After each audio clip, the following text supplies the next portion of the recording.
ให้โหลดสกุลด้วยนะครับเพราะปรับขนมของขึ้นเกมกันอีกแล้วนี่เราจะมาเล่นเบสบอลกันนะครับมาดูกันไปเล่นด่านด่านหน้าด้านไม่ใช่ครับไม่เอาอ่ะมีด่านอื่นไหมไปหน้ามีเสียงรบกวนขออภัยด้วยนะครับด่าอะไรดีเนาะด่าอะไรดี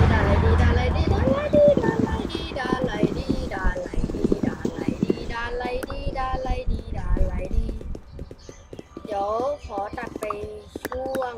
บรรยากาศได้แล้วนะครับโอเคครับมาต่อกันเลยครับในด่านนี้แล้วครับไม่มีด่านอื่นแล้วน่าจะด่าขออภัยจริง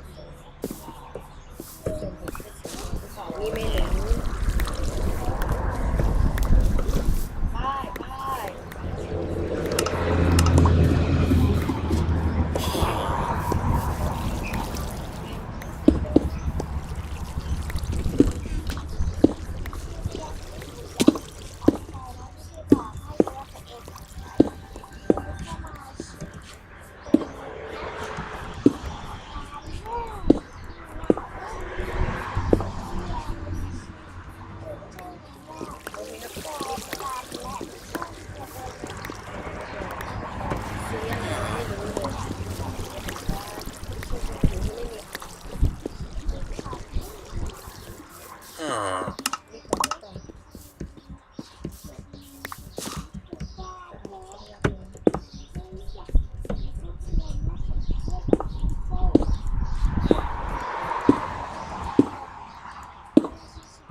เดี๋ยว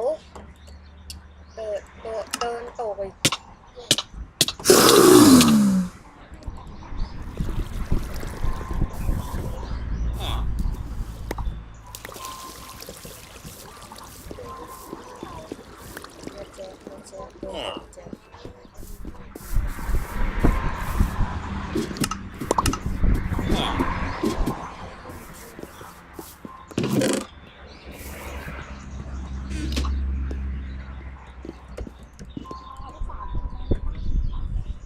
เราจะแตกแล้วไม่เดี๋ยวเตียงแตก